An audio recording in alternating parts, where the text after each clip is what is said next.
चाचा बहुत तेज भूख लगी है, जल्दी जल्दी एक प्लेट डोसा लगा दो। ठीक है भाई, थोड़ा इंतजार करो, अभी देता हूँ गर्मा गर्म डोसा। भाई, चाचा के हाथ के डोसे बहुत स्वादिष्ट होते हैं। मैं तो दूसरे गांव से सिर्फ इनके डोसे खाने आता हूँ। सही कह रहे हो भैया, इनके हाथों में जादू है, पता नहीं क्यों।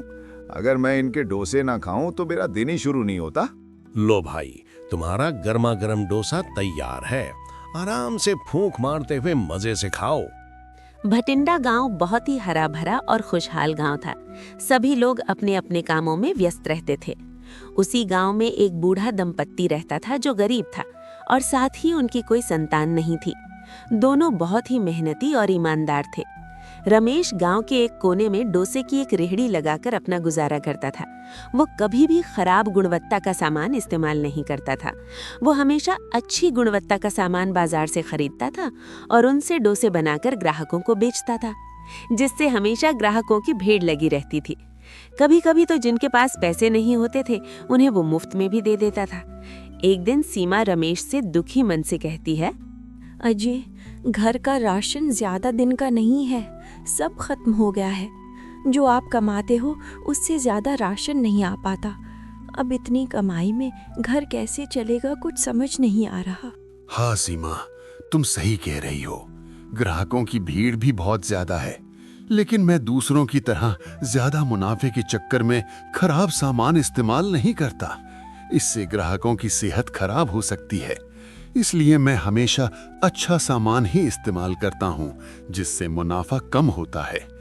और साथ ही मैं डोसे के दाम भी नहीं बढ़ा सकता, क्योंकि कई गरीब परिवारों का गुजारा इसी पर होता है। अब हम कर भी क्या सकते हैं? हाँ जी, आप सही कह रहे हो। अब हम बस ऊपर वाले के भरोसे हैं, वही कुछ रास्ता दिखाएंगे। और हाँ, मैंने डोसे का पेस्ट और बाकी की चीज़ें तैयार कर दी हैं, तुम उन्हें रेहड़ी पर रख लो। बाद में रमेश सामान को रेढ़ी पर रखकर बाजार की तरफ निकल जाता है और रोज की तरह अपनी रेढ़ी लगा लेता है और ग्राहकों का इंतजार करने लगता था। उसके डोसे गांव के साथ साथ आसपास के गांव में भी बहुत मशहूर थे। लोग अपनी अपनी गाड़ियों से उसके पास आते थे और भीड़ में खड़े होकर डोसा लेने के लिए इंतजार करते थे। रमेश के सामने ही एक और डोसे की रेढ़ी थी, रामू की। वो बहुत ही लालची, दूसरों से ईर्ष्या करने वाला था और हमेशा डोसे बनाने में खराब और मिलावटी सामान इस्तेमाल करता था ताकि उसे ज्यादा मुनाफा हो। छी, थू, क्या डोसा बनाया है, मुंह का सारा स्वाद ही बिगाड़ दिया। रामू, कुछ ढंग का सामान इस्तेमाल कर लिया कर, हमेशा मिलावटी और सस्ता सामान इस्तेमाल करता है। अरे रमेश से कुछ सीख, कितना अच्छा डोसा बनाता है। मन करता है कि पूरा दिन बस उसके ही डोसे खाता जाऊं, और एक तेरे डोसे हैं। ये बात सुनकर रामू आग बबूला हो गया। ये रमेश की तारीफ के फूल अब मुझसे बर्दाश्त नहीं हो रहे। हर किसी को देखो उसी की रेहड़ी पे जाता है और उसी की तारीफ करता है। लगता है इस रमेश का कुछ करना पड़ेगा, नहीं तो मुझे अपनी रेहड़ी यहाँ से हटानी पड़ेगी और भीख मांगनी पड़ेगी। नहीं, मैं ऐसा नहीं होने दूंगा। मैं इस रमेश को सबक जरूर सिखाऊंगा। दूसरी तरफ रमेश की रेहड़ी पर देखते ही देखते ग्राहकों की भीड़ रेहड़ी को घेर लेती है और डोसे के लिए इंतजार करने लगती है। साथ ही कुछ लोग आपस में रमेश की तारीफ करते हुए बातें करने लग जाते हैं। भैया सच बताऊं, तुम्हारे हाथों में जादू है।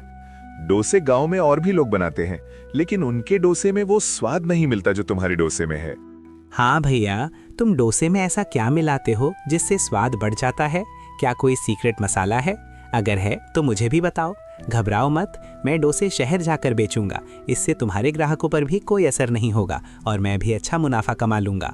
ये बात सुनकर रमेश को बहुत खुशी मिलती है। जब ग्राहक उसके बनाए डोसे की तारीफ करते हैं तब वो अपनी सारी परेशानियां भूल जाता है और उनसे प्यार से कहता है, नहीं भाई, ऐसी बात नहीं है, कोई जादू नहीं है, ऐसी कोई चीज नहीं होती। मैं तो बस डोसा बनाने के लिए जो भी सामान इस्तेमाल होता है वो अच्छी क्वालिटी का ही इस्तेमाल करता हूँ और प्यार से डोसा बना के आप सबको देता हूँ। बस आप इसे ही जादू समझ लो। कुछ ही देर में रमेश के सारे डोसे खत्म हो जाते हैं और वो घर की तरफ निकल जाता है। रमेश घर पहुंच जाता है और सीमा के साथ बैठकर खाना खाता है, फिर बाद में सो जाता है। अगले दिन सुबह सुबह रमेश बाजार जाता है ताकि डोसे बनाने के लिए जरूरी सामान ला सके। वो बाजार से सभी जरूरी चीजें अच्छी क्वालिटी की खरीद लेता है और घर पहुंच जाता है। इसके बाद रमेश रेहड़ी तैयार कर रहा था ताकि वो बाजार के लिए निकल सके। तभी सीमा उसके पास आकर कहती है, अजी, आज से नवरात्रि शुरू हो रही है। आज से 9 दिन तक लोगों का उपवास रहेगा, जिससे लोग बाहर का खाना खाना बंद कर देंगे। इससे हमारी बिक्री कम हो जाएगी और मुनाफा वो तो भूल ही जाओ। क्या आज से नवरात्रि शुरू है? अरे अब तो काफी दिनों तक लोगों की भीड़ कम हो जाएगी। तुम सही कह रही हो। अब तो लगता है घर चलाना भी मुश्किल हो जाएगा। खैर, कर भी क्या सकते हैं, बाजार तो जाना पड़ेगा। अब जो होगा देखा जाएगा। देवी माँ हमारा साथ जरूर देंगी। अच्छा ठीक है, मैं चलता हूँ, तुम अपना ध्यान रखना। ये कहकर वो सभी जरूरी सामान रख लेता है और बाजार की तरफ निकल जाता है। वहां पहुंचकर वो अपनी रेहड़ी लगा लेता है और ग्राहकों का इंतजार करने लग जाता है। और हुआ वही जिसका डर था। सुबह से शाम हो जाती है, लेकिन रमेश के ठेले के पास कोई नहीं आता। वो बहुत दुखी हो जाता है और सोचने लग जाता है, सीमा सही कह रही थी। आज नवरात्र का पहला दिन है। आज सभी लोगों का उपवास रहेगा, इसलिए आज ग्राहक नहीं आएंगे। लेकिन अब मैं क्या करूं? ऊपर से डोसे बनाने का बहुत सारा सामान भी है। मैं इसे कल इस्तेमाल नहीं कर सकता। इससे लोगों की सेहत खराब हो सकती है। वहीं दूसरी तरफ रामू रमेश के बिल्कुल उल्टा सोच रहा था। आज एक भी ग्राहक नहीं आया और सारा सामान बच गया। कोई बात नहीं, मैं इसे कल रामू के सामान से बदल दूंगा। मेरा क्या, जो होगा अच्छा ही होगा। वहीं दूसरी ओर रमेश को एक आइडिया आता है, तो वो गरीबों के झोपड़ियों के पास चला जाता है। वहाँ वो उन डोसे को 1 रुपए के हिसाब से सभी लोगों में बांट देता है। तब सभी गरीब परिवार मजे से खाते हैं और खुश हो जाते हैं। ये देखकर रमेश बहुत खुश होता है, लेकिन थोड़ा सा उदास भी था। कोई बात नहीं, जरूरी नहीं कि हर रोज आमदनी हो। लोगों की खुशी भी बहुत जरूरी है। आखिर पैसा खुशी से ज्यादा थोड़ी है। अपने आप को दिलासा देते हुए रमेश घर की तरफ निकल जाता है और रास्ते भर दुखी मन से चलता रहता है और घर पहुंच जाता है। घर पहुंचकर जो भी हुआ वो अपनी पत्नी सीमा को बताता है कि कैसे ग्राहक न आने की वजह से सारा सामान बच गया और उसने गरीब बस्ती में जाकर 1 रुपए के हिसाब से सभी डोसे बेच दिए। अजी, ये तो आपने सही किया। इससे बेचारे गरीब बस्ती के परिवार भी खुश हो गए और साथ ही सामान को फेंकना भी नहीं पड़ा। चलो ठीक है, अब आप हाथ मुंह धो लो, मैं खाना लगा देती हूँ। सीमा बहुत दुखी थी, लेकिन उसने अपना दुख रमेश को जाहिर नहीं होने दिया। अगले दिन रामू चालाकी से रमेश का ध्यान भटकाकर डोसे की सामग्री बदल देता है, जिससे वो अपना कल का बचा हुआ सामान उसके ठेले पर रख देता है और उसका ताज़ा सामान खुद रख लेता है। कुछ लोगों ने पहला और आखिरी उपवास रखा था, जिसकी वजह से कुछ लोग रमेश के ठेले पर आते हैं और डोसा लेते हैं। डोसा खाते हुए उन्हें थोड़ा अजीब सा लगता है, लेकिन रमेश पर विश्वास होने के कारण वे कुछ नहीं कहते और डोसा खाने लगते हैं। वहीं दूसरी ओर रामू के भी डोसे बिकने लगते हैं, क्योंकि उसने रमेश का अच्छी क्वालिटी वाला सामान इस्तेमाल किया था। शाम तक रमेश के डोसे बिक जाते हैं और वो घर की तरफ निकलने लगता है। तभी रमेश देखता है कि कुछ लोग बहुत गुस्से में उसकी तरफ आ रहे हैं। ये देखकर रमेश सोच में पड़ जाता है। क्या रे रमेश, तूने आज डोसे में क्या मिलाया है? छी छी, इतना घटिया डोसा। जिसने भी खाया है सभी लोग अस्पताल में हैं। नहीं, ऐसा नहीं हो सकता। मैं तो रोज की तरह अच्छा सामान इस्तेमाल करता हूँ। मैंने कुछ भी मिलावटी नहीं किया है। आपको शायद कोई गलतफहमी हुई है। अच्छा, क्या कहा? गलतफहमी? इसका मतलब हम सब झूठ बोल रहे हैं। तुमने लालच के चक्कर में हमारी सेहत खराब की है। हम तुम्हें देख लेंगे। ये कहकर सभी लोग गुस्से में वहां से चले जाते हैं। ये देखकर रमेश उदास हो जाता है। वहीं दूसरी ओर रामू बहुत खुश हो जाता है। आखिरकार वही हुआ जो उसने सोचा था। रमेश दुखी मन लेकर घर चला जाता है और सीमा को सब कुछ बता देता है। दोनों बहुत दुखी हो जाते हैं।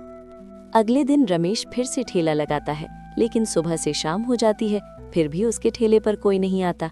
वहीं रामू की रेहड़ी पर बहुत भीड़ थी। सभी लोग उसी के पास जा रहे थे। ये सब देखकर रमेश हैरान हो जाता है। बाद में वो अपनी रेहड़ी लेकर गरीब बस्ती में चला जाता है, ताकि वो उन्हें 1 रुपए में डोसा दे सके, लेकिन वहाँ भी किसी ने नहीं खरीदा। ये देखकर रमेश पूरी तरह टूट जाता है। कुछ दिन इसी तरह निकल जाते हैं। रमेश की रेहड़ी पर मक्खियों के अलावा कोई नहीं आता और रामू की तो मानो लॉटरी लग गई थी। सभी लोग उसी के पास जाने लगे। रमेश घर चला जाता है और ये सब ना सहकर खाट पकड़ लेता है। उसने पूरी जिंदगी लगा दी नाम कमाने के लिए, लेकिन कुछ ही पलों में सब कुछ बिखर गया, मानो कुछ था ही नहीं। अजी, मैं आपकी जगह रेडी लगा लेती, लेकिन अब हमारी जमा की हुई सारी पूंजी भी खत्म हो गई है। अब तो डोसे का सामान लाने के भी पैसे नहीं हैं। हाँ सीमा, तुम सही कह रही हो। पता नहीं ये सब हमारे साथ ही क्यों हो रहा है। हमने तो कभी किसी का बुरा भी नहीं किया, और ऊपर से हमारे बच्चे भी नहीं हैं जो इस उम्र में हमारा सहारा होते। खैर, क्या कर सकते हैं। ये सब सुनकर सीमा भी टूट जाती है और बाजार की ओर निकल जाती है, इस आस में कि कोई उसे उधार सामान दे दे। लेकिन हर जगह निराशा के अलावा उसे कुछ नहीं मिलता। घर लौटते समय सीमा थक जाती है और एक पेड़ के नीचे बैठ जाती है। हे देवी माँ, ये सब हमारे साथ ही क्यों हो रहा है? अब इस उम्र में हमें और कितने दुख देखने पड़ेंगे। अगर हमारे भी बच्चे होते तो शायद हमें ये सब नहीं देखना पड़ता। सीमा ये सब कह ही रही थी कि एक छोटी बच्ची उसके पास आकर सामने खड़ी हो जाती है और कहती है, माँ, मुझे भूख लगी है, कुछ खाने को दे दो। बहुत दिनों से मैंने कुछ नहीं खाया। मैं और मेरी बहनें सब भूखी हैं। बेटा, मुझे खुशी होती अगर मेरे पास कुछ होता और मैं तुम्हें दे देती, लेकिन मैं इस समय कुछ नहीं कर सकती। मैं भी तुम्हारी तरह ही हूँ। कोई बात नहीं माँ, तुम परेशान मत हो। मैं और मेरी बहनें कल आपके घर आ जाएंगी, तब आप हमें कुछ अच्छा सा खिला देना। कोई बात नहीं बेटा, तुम सब आराम से आ जाना। सीमा उसकी मदद तो करना चाहती थी, लेकिन कर नहीं सकती थी। वो भी अपने हालात से मजबूर थी। सीमा भी थोड़ी देर में अपने घर की तरफ निकल जाती है और भूखे पेट सो जाती है, क्योंकि घर में सारा राशन खत्म हो गया था। अगले दिन कन्या जीमण का दिन था। पूरे गांव में हर जगह छोटे बच्चे इधर उधर भाग रहे थे। उनके हाथों में खाने की प्लेटें थीं और बहुत सारे पैसे और खिलौने भी थे। सभी गांव के लोग बच्चों को अपने अपने घर ले जा रहे थे। सीमा भी अपने घर के बाहर खड़ी थी। वो सभी बच्चों को इधर उधर जाते हुए देख रही थी। भैया, हम उस बड़े घर में चलते हैं, वहाँ बहुत सारी चीजें मिलेंगी। और अगर हम इन अम्मा के यहाँ गए तो हमें यहाँ कुछ नहीं मिलेगा और हम उस बड़े घर भी नहीं जा पाएंगे। ये कहकर सभी बच्चे बड़े घर की तरफ निकल गए। ये सुनकर सीमा बहुत दुखी हो जाती है, लेकिन कर भी क्या सकती थी। उसके पास बच्चों को पानी पिलाने के अलावा और कुछ नहीं था। सीमा और रमेश अपने जीवन को कोस रहे थे कि सब कुछ अच्छा करने के बाद भी उनके साथ कितना गलत हो रहा है। वे सब आपस में बात कर ही रहे थे, तभी उन्हें घर के बाहर से आवाज आती है। माँ, क्या तुम अंदर हो? देखो, मैं अपनी बहनों के साथ आई हूँ। ये सुनकर सीमा बाहर आ जाती है और देखकर चौंक जाती है, क्योंकि उसे विश्वास नहीं था कि ये सब सच में आ जाएंगी। ठीक है बेटा, अच्छी बात है कि तुम आ गई। चलो अंदर आ जाओ। सभी बहनें सीमा के घर के अंदर आ जाती है, लेकिन सीमा की परेशानी बढ़ जाती है। सभी तो आ गई हैं, लेकिन वो सोचती है कि उन्हें क्या खिलाए। उसके पास तो कोई राशन भी नहीं है। थोड़ा सा सामान है डोसे का, क्यों ना डोसे बनाकर खिला दिया जाए। लेकिन डोसे बस 5 ही बन सकते हैं, सभी को कैसे खिलाएंगे? कोई बात नहीं, फिलहाल सोचने का समय नहीं है। हमें इन्हीं से काम चलाना पड़ेगा। वे दोनों डोसे बनाने लग जाते हैं, लेकिन वे चौंक जाते हैं कि 9 डोसे बन गए हैं और अभी भी सामान बचा है। फिर वे सभी को डोसे दे देते हैं और सभी बच्चे खाने लगते हैं। डोसे खाने के बाद सभी जाने लगती हैं। तभी एक कहती है, तुम्हारे साथ सब अच्छा होगा, तुम्हें किसी चीज की कमी नहीं होगी और तुम इसी तरह लोगों की मदद करते रहना। ये सब सुनकर दोनों चौंक जाते हैं और वो बच्ची कहकर वहां से चली जाती है। थोड़ी देर बाद सीमा और रमेश देखते हैं कि जिसमें डोसे बने थे उसका सामान भरा हुआ है और निकालने पर भी कम नहीं हो रहा है। तब उन्होंने देवी माँ का धन्यवाद किया और फिर से डोसे बेचने के लिए गांव की तरफ चल पड़े। काफी दिन बीत जाने के बाद सभी लोग इस बात को बहुत याद करते हैं और एक बार फिर से रमेश के ठेले पर आकर डोसे खाते हैं। इस बार के डोसे पहले से भी ज्यादा स्वादिष्ट थे। सभी लोग रमेश की तारीफ करने लगे। वहीं दूसरी तरफ खराब सामान, ज्यादा लालच और घमंड की वजह से रामू की रेहड़ी पर कोई नहीं आता, जिस कारण उसने अपनी रेहड़ी वहां से हटा ली। रमेश रोज डोसे बनाता और उसका सामान हमेशा भरा रहता। वो गरीबों को 1 रुपए में डोसा देता, जिससे उसे भी अच्छा मुनाफा होने लगा और गरीबों को भी अच्छा खाना मिलने लगा। तो दोस्तों, हमें हमेशा अच्छे कर्म करने चाहिए और फल की चिंता नहीं करनी चाहिए, क्योंकि सच्ची मेहनत और ईमानदारी का फल देर से सही लेकिन जरूर मिलता है। एक छोटे से गांव में रामप्रसाद नाम का आदमी रहता था। उसका एक छोटा सा होटल था जहां रोज गांव वाले खाना खाने और बातें करने आते थे। रामप्रसाद के 2 बेटे थे, अमित और विक्रम। अमित मेहनती, सच्चा और अपने पिता का सहारा था। पर विक्रम अमित का बिल्कुल उल्टा, आलसी और अपने दोस्तों के साथ हमेशा आवारागर्दी करता था और साथ ही वो होटल में भी अपने पिता की सहायता भी नहीं करता था। एक दिन होटल में काम करते हुए रामप्रसाद अपने छोटे बेटे अमित से, अमित बेटा, आज सब्जी कम पड़ गई है, जरा बाजार से ले आ। जी पिताजी, अभी लेकर आता हूँ। ये कहकर अमित बाजार की तरफ निकल गया। वहीं दूसरी ओर विक्रम हमेशा दोस्तों के साथ आवारागर्दी करता और गांव में घूमता रहता और हंसते हुए कहता, भाई असली जिंदगी का मजा तो बस ऐसे ही है, खाओ पियो और बस घूमो। भैया की तरह काम धंधे की झंझट मैं क्यों लूं। अगले दिन होटल में विक्रम अपने पिता रामप्रसाद से, पिताजी कुछ पैसे चाहिए, जरूरी काम है। कौन सा जरूरी काम है बेटा? बस कुछ काम है, पूछिए मत। ये सब बात सुनकर अमित होटल के बाहर आता है और अपने पिता से कहता है, पिताजी दे दीजिए, आखिर इनका भी इस कारोबार में हिस्सा है। और विक्रम वहां से पैसे लेकर चला जाता है। ये बात रामप्रसाद को अजीब लगी, तो उसने अमित को रोकते हुए कहा, बेटा अमित। जी पिताजी, बेटा मुझे तुमसे विक्रम के बारे में कुछ बात करनी थी। बताइए पिताजी, क्या बात करनी है? छोड़ो, फिर कभी करते हैं। ये कहकर रामप्रसाद वहां से चला गया। एक दिन विक्रम अपने दोस्त के साथ होटल में गया। भाई एक बात बता, तुझे घर वाले ऐसे पैसे कब तक देंगे? अगर किसी दिन तेरे भाई ने नहीं दिए तो? विक्रम हंसते हुए कहता है, भाई तू उसकी टेंशन मत ले, मैंने सब कुछ पहले ही सोच रखा है। एक दिन रामप्रसाद ने खाट पकड़ ली। उसकी तबीयत खराब हो गई। उसे महसूस हुआ कि वो अब नहीं बचने वाला। इसलिए उसने अपने दोनों बेटों को बुलाया और कहा, आ गए तुम दोनों। मैंने तुम्हें इसलिए बुलाया है क्योंकि आजकल मेरी तबीयत बहुत खराब रहने लगी है। मेरा कल का पता नहीं कि रहूंगा या नहीं। मैं ये चाहता हूं कि तुम दोनों खुश रहो, इसलिए मैंने वकील के पास एक कागज का जमीननामा कर दिया है। अब तुम जा सकते हो बेटा। ये बात सुन के विक्रम मन ही मन बहुत खुश हुआ और फिर वे वहां से चले गए। एक दिन विक्रम एक वकील से मिलता है और उससे कहता है, देखो भाई, मैं ये चाहता हूँ कि तुम कुछ ऐसा करो कि ये सारी जमीन मेरे नाम हो जाए। भाई विक्रम, तुम टेंशन मत लो, जैसा तुमने कहा है वैसा ही होगा। सारी जमीन तुम्हारे नाम हो जाएगी, लेकिन बस तुम मेरा ध्यान रखना। ये कहकर दोनों जोर जोर से हंसने लगे।